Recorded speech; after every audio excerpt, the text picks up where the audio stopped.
ஒவ்வொருவருக்கும் வேறுபடும். சிலர் மிகவும் அமைதியான மற்றும் எளிமையான வாழ்க்கையை வாழ விரும்புபவர்கள். அதே சமயம் சிலர் மிகவும் கலகலப்பான மற்றும் ஆடம்பரமான வாழ்க்கையை வாழ விரும்புவார்கள். அவர்களின் இந்த ஆடம்பர வாழ்க்கை மீதான ஆசைக்கு அவர்களின் பிறந்த ராசி காரணமாக இருக்கலாம்.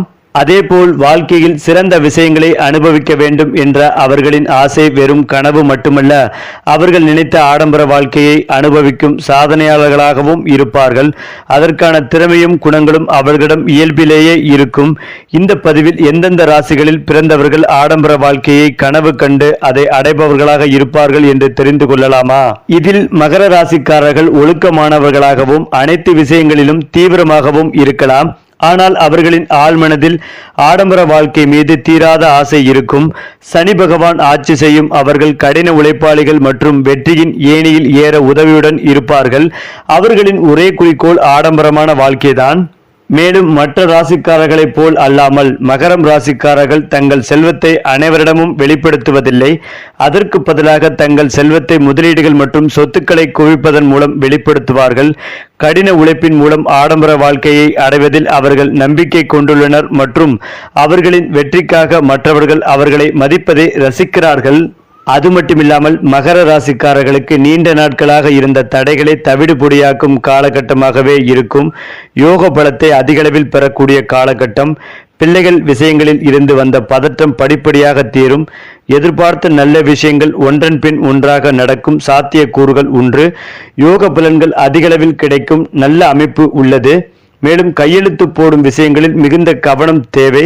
எந்த ஒரு ஆவணமாக இருந்தாலும் அதனை ஒரு முறைக்கு இருமுறை படித்து பார்த்துவிட்டு கையெழுத்து போடுவது நன்மைகளை தரும். சட்டத்திற்கு உட்பட்ட அனைத்து விஷயங்களிலும் ஈடுபடுவது ஏற்றங்களை தரும். தொழில் ஸ்தானத்தை குரு பார்த்தால் அனுகூலம் காணப்படும். அதேபோல் ஆரோக்கியத்தில் மிகுந்த அக்கறை தேவை. வண்டி வாகனங்களை இயக்கும் போது எச்சரிக்கையாக இருப்பது நல்லது. தர்க்கம் செய்யாமல் பொறுமையாக செல்வது நல்லது.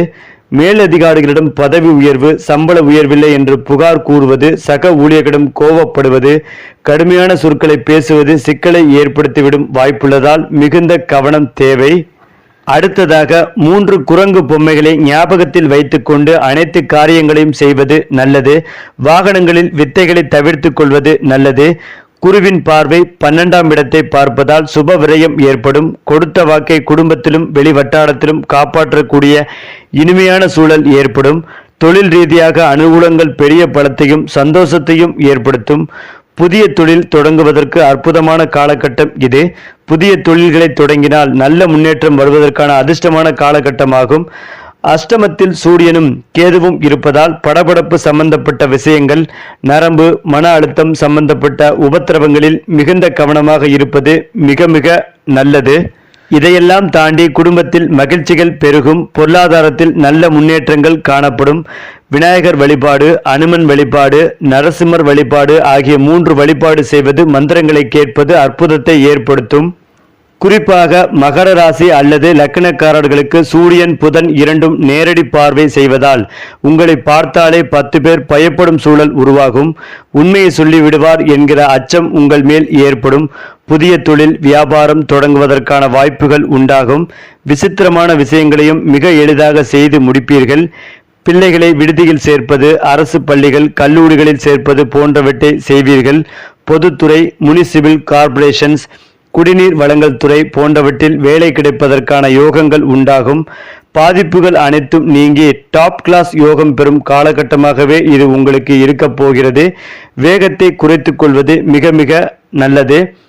அதேபோல் கணவன் மனைவியின் ஆரோக்கியத்தில் இருக்கும் பிரச்சனைகள், சொல்லக்கூடிய விஷயங்களை மற்றவர்கள் தவறாக புரிந்து கொள்வது போன்றவைகள் மாறும் காலகட்டமாகவே இது இருக்கும். சந்தோஷமும் பொருளாதாரம் 80% நன்றாக இருக்கும். நாமகிரியம்மன் வழிபாடு அமோகமான முன்னேற்றத்தை ஏற்படுத்தி கொடுக்கும். அதேபோல் மேலதிகாரிகள் விஷயத்தில் அதீத கவனம் இருக்க வேண்டும். சட்டத்திற்கு புறம்பான விஷயங்களில் ஈடுபடுவோரின் நிழல் கூட அண்டாமல் பார்த்து கொள்வது நல்லது. அஷ்டமத்தில் இருக்கும் சூரியன் கேதுவால் பதட்டம் ஏற்படுவதற்கான வாய்ப்புகள் உள்ளது.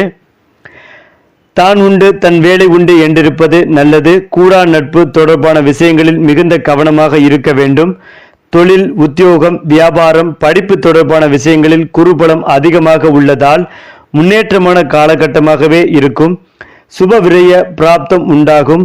சுப காரியத்திற்கான பலன்களுக்காக காத்திருப்பவர்களுக்கு அனுகூலம் ஏற்படும். தொழில், உத்தியோகம், வியாபாரம், படிப்பில் நிச்சயமாக ஏற்றங்கள் ஏற்படும்.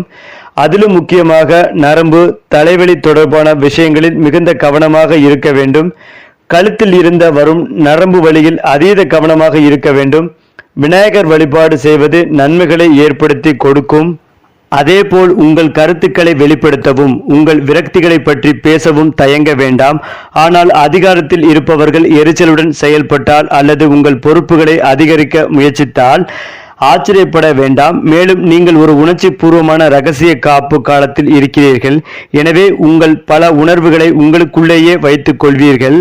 குறிப்பாக நம் கிரக நிலைகளின் அடிப்படையில் கணிக்கப்படும் ஒரு நம்பிக்கை நம் அன்றாட வாழ்க்கை பயணத்தில் நிகழக்கூடும் மாற்றங்களை அறியும் நம்பிக்கை இது. அதிலும் முக்கியமாக மற்றவர்களை பொறுத்தவரை உங்கள் மனம் ஒரு நடுநிலையான நிலைக்கு செல்லக்கூடும் அல்லது வேறு விதமாக கூடினால் உங்களுக்கு வார்த்தைகள் சிக்கலாக இருக்கலாம். உங்கள் தொழில் வாழ்க்கைகளும் பழைய விஷயங்களை மீண்டும் ஆராய்வீர்கள். கடந்த காலத்தை புறக்கணிக்க முடியாது என்பதை உணரும் நேரம் இது. வேலை தொடர்பான விஷயங்களில் கூறப்படும் அல்லது தெரிவிக்கப்படும் எதையும் ஒரு சட்டிக்கை உப்புடன் ஏற்றுக்கொள்ள முயற்சி செய்யுங்கள். எவ்வளவு ஆராய்ந்தாலும் குறைந்தபட்சம் இன்னும் ஒரு வாரத்திற்கு எந்த மதிப்புத்திக்க தகவல்களும் வெளியாகாது. இறுதியாக அது வெளிச்சத்திற்கு வரும்போது உங்கள் திட்டங்களை மாற்றிக்கொள்ள முடியும். ஏனென்றால் திட்டங்கள் ரத்து செய்யப்படுகின்றன, ஒப்பந்தங்கள் முறிந்து போகின்றன என்பதை சொல்ல உங்களுக்கு ஒரு ஜோதிடர் தேவையில்லை. ஆனால் பலரும் அதே வேளையில் இருக்கிறார்கள் என்பதை தெரிந்து கொள்வது உங்களுக்கு உதவலாம். நீங்கள் தனியாக இல்லை. இவை அனைத்தும் கிரகங்களின் தற்போதைய நிச்சயமற்ற நகர்வுகளால் ஏற்படுகின்றன. அதேபோல் வியாழன் மற்றும் புதன் கிரகங்களுக்கு இடையேயான தற்போதைய உறவு கொள்கைக்கான போராட்டங்களை நடத்தவும் சரியானவற்றுக்காக போராடவும் உங்களை ஊக்குவிக்கிறது. ஒரே கேள்வி என்னவென்றால், குடும்ப வாழ்க்கை மற்றும் உறவுகள் உங்கள் ஆற்றலுக்கு பொருத்தமான இடமா என்பதுதான். என் கருத்துப்படி அவை பொருத்தமானவையே. மேலும் உங்கள் தன்னலமற்ற தொண்டு மனப்பான்மை அடுத்த 9 மாதங்களுக்கு வலுவாக இருக்கும். இப்போது நீங்கள் மற்றவர்களின் தேவைகளுக்காக உங்கள் திறன்களையும் வளங்களையும் எவ்வாறு எப்போது சிறப்பாக பயன்படுத்தலாம் என்று திட்டமிட வேண்டும். உங்கள் சொந்த லட்சியங்களில் ஒன்றை ஒத்திவைக்க வேண்டி இருந்தாலும் ஒத்துழைப்பே முன்னேற்றத்திற்கான வழி. அது மட்டுமில்லாமல் நேரம் இன்னும் உங்கள் பக்கம் உள்ளது என்பதை செவ்வாய் கிரகம் காட்டுகிறது. எனவே சில இலக்குகளை அடைய முடியாமல் போனதற்காக உங்களை நீங்களே நொந்து கொள்ள வேண்டாம். உங்கள் திட்டங்களை நிறைவேற்ற உங்களுக்கு 10 நாட்கள் உள்ளன. அதன் பிறகு அனைத்து தளர்வான விஷயங்களையும் சரி செய்ய சிறிது நேரம் கிடைக்கும். குறிப்பாக நிதி விஷயங்களில் நீங்கள் என்ன செய்கிறீர்கள் என்று மக்களை நம்ப வைக்க எவ்வளவு முயற்சி செய்தாலும் இறுதியில் உங்கள் திட்டங்களை மாற்றியமைக்க நேரிடும். மற்றும் உங்கள் உறுதியான சில அறிக்கைகளை தகுதிப்படுத்த வேண்டும் இருக்கும். இருந்தாலும் உங்கள் யோசனைகள் பலர் நினைப்பதை விட பிரகாசமானவை என்பதே உண்மை. சரி, இதே போல உங்களுடைய ராசிகளில் அடுத்தடுத்த மாதங்களில் என்னென்ன மாற்றங்கள் நிகழப்போகிறது என்பதை தெரிந்து கொள்ள நம்முடைய சேனலை லைக் பண்ணுங்க, ஷேர் பண்ணுங்க, மறக்காம சப்ஸ்கிரைப் பண்ணிக்கங்க.